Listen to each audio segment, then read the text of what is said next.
Good morning all students. Sanskrit की online classes में आप सभी का स्वागत है। आज मैं आपको संस्कृत में संस्कृत व्याकरण के बारे में जो मुख्य बातें हैं वो बता रही हूँ। इसमें सबसे पहले होता है पुरुष। पुरुष भी तीन जैसे तीन होते हैं, जैसे प्रथम पुरुष, मध्यम पुरुष, उत्तम पुरुष। बता दो आपको कि पुरुष जैसे पुरुष है, कोई भी वाक्य हम बनाते हैं तो एक कहने वाला, दूसरा सुनने वाला और तीसरा जिसके बारे में बात कही जा रही है। इसी प्रकार से वचन भी तीन होते हैं, जैसे एक वचन, द्विवचन और बहुवचन। संख्या में एक है तो एक वचन, दो संख्याओं का बोध हो रहा है द्विवचन और दो से अधिक का बोध हो रहा है बहुवचन। इसी तरह से लिंग, और संस्कृत में लिंग भी तीन होते हैं। पुल्लिंग पुरुष जाति का बोध होता है, स्त्रीलिंग स्त्री जाति का बोध होता है और नपुंसकलिंग ऐसी वस्तुएं जो अपने आप गतिमान न हो। जैसे यहाँ पुल्लिंग में आप पुरुष जाति में जैसे बालक क्या है, पुल्लिंग। इसी तरह से स्त्रीलिंग में बालिका और नपुंसकलिंग में जैसे फल, पुस्तक, ये इस प्रकार से। इसी तरह से अब मैं आपको बता रही हूं, जैसे कर्ता 9 होते हैं। कर्ता कितने हैं? 9। जैसे आप देख लो अच्छे से, ये चार्ट बना हुआ है, इसमें देखो एक वचन, द्विवचन और बहुवचन। पुरुष 3, प्रथम पुरुष, मध्यम पुरुष, उत्तम पुरुष। प्रथम पुरुष में एक वचन में सह, द्विवचन में तौ और बहुवचन में ते होता है। इसी तरह से मध्यम पुरुष में एक वचन में त्वम, द्विवचन में युवाम और बहुवचन में यूयम। उत्तम पुरुष में अहम एक वचन में और द्विवचन में आवाम और बहुवचन में वयम। क्रिया का कर्ता के साथ सीधा संबंध होता है, जैसे करने वाला और क्या कर रहा है। अब आपको केवल मैं इसमें लकार तो संस्कृत में 10 हैं, लेकिन जो मेन जो मुख्य यूज करते हैं अपन 5, उनको मैं स्टेप बाय स्टेप आपको बताती चलूंगी। आज हम स्टार्ट करते हैं, जैसे लट लकार। लट लकार में भी आप देख रहे हो धातु कौन सी हमने? पठ। धातु कोई भी हो, पठ है, लिख है, जैसे वध है, लेकिन यहां मैं आपको बता दूं ये भी इसी तरह से प्रथम पुरुष, मध्यम पुरुष, उत्तम पुरुष।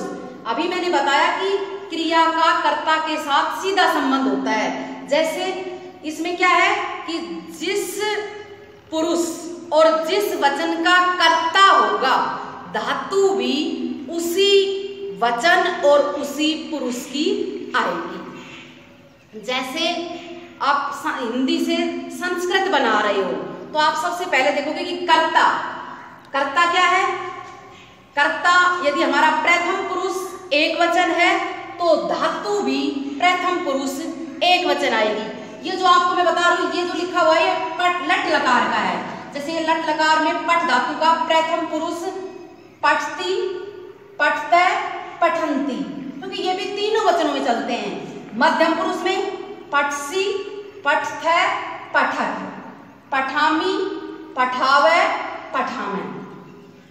अब ये आपको क्या करना है, जैसे कहाँ आपको जरूरत होगी इसकी, वो मैं आपको अच्छे से बता रही हूँ। अभी जैसे आप अभी आपसे कोई,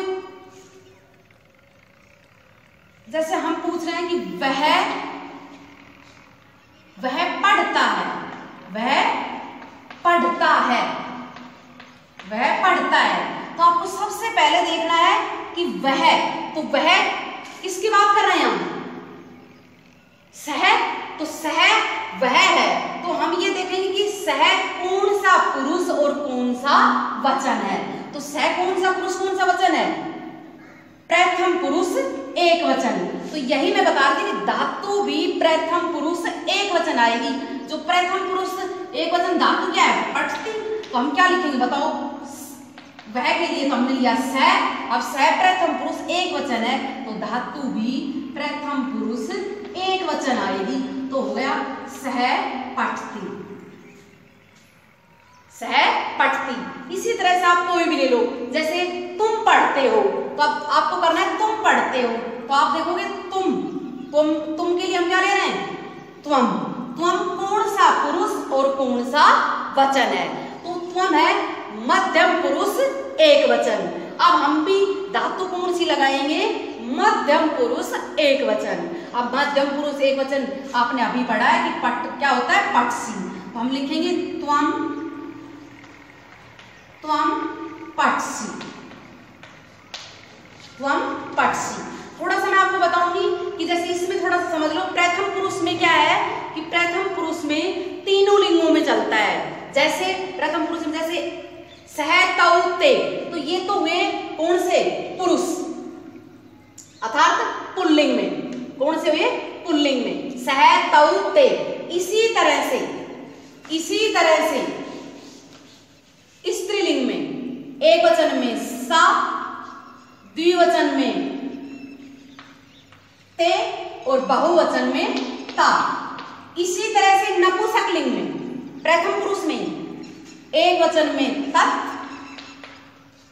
और द्विवचन में ते और बहुवचन में तानी। सह तौ ते, सा ते ता, तत्ते तानी। ये मैंने किस लिए बताया आपको? जैसे अभी मैंने कहा कि वह पढ़ता है इसलिए हमने कर दिया सह पढ़ती। लेकिन आपसे पूछे कि वह पढ़ती है तो आप क्या कहोगे स्त्री के लिए? सा। किसका बोध हो रहा है? स्त्री जाति का, तो उसमें सा। तो आप क्या कहोगे? वह पढ़ती है, वह लिखती है, सा लिखती। इसी तरह से वे दोनों लिखते हैं तो आप ते क्या करोगे? लिखता है। ऐसे ही तत्ते तानी, ये है नपुंसकलिंग के। अब इसमें मेन क्या है कि आपको सवाल में कैसे पूछेंगे? जैसे एक तो आपसे हिंदी से संस्कृत बनाना और संस्कृत से हिंदी बनाना। दूसरी बात आपको एग्जाम में इस प्रकार के आएंगे, जैसे आपसे पूछ लिया जाए कि जैसे खाली जगह और पठती, पठती। तो अब आपको देखना है कि धातु कौन से पुरुष और कौन से वचन की है। तो कर्ता भी उसी पुरुष और उसी वचन का आएगा। तो अब आप ही बताओ पठती, तो इससे आप क्या आएगा बताओ? सह। क्यों? क्योंकि पठती है ये प्रथम पुरुष एक वचन है तो कर्ता भी प्रथम पुरुष एक वचन आएगा। इसी तरह से जैसे आपको दे दें अहम, और अब आपसे पूछ ले आगे लिखो धातु कोई भी लगाओ आप। तो अहम कौन सा पुरुष और कौन सा वचन है? तो कौन सा पुरुष और कौन सा वचन है? उत्तम पुरुष एक वचन। तो धातु भी कौन सी? उत्तम पुरुष एक वचन आएगी, लिखामी। ये तो हो बात हिंदी से संस्कृत, संस्कृत से हिंदी। और फिर आपको जैसे इस प्रकार से भी कि सही करके लिखो, कोई भी इस तरह से दे दिया, जैसे आपको दे दिया कि तौ पठती और आपसे पूछे कि ये आप ठीक करके लिखो, तो आपको लग रहा होगा कि क्या ठीक करना है इसमें? तौ, तौ दिया हुआ है तो तौ का मतलब तो आपको देख रहे हो कौन सा वचन कौन सा पुरुष है। तौ है हमारा प्रथम पुरुष लेकिन द्विवचन है, तो हम धातु भी प्रथम पुरुष द्विवचन ही लगाएंगे। क्या करोगे? तौ, तौ पठता है। आज आपको लट लकार करवा दिया है, इसी तरह से स्टेप बाय स्टेप एक एक लकार करवाती रहूंगी अगला नेक्स्ट क्लास में। धन्यवाद।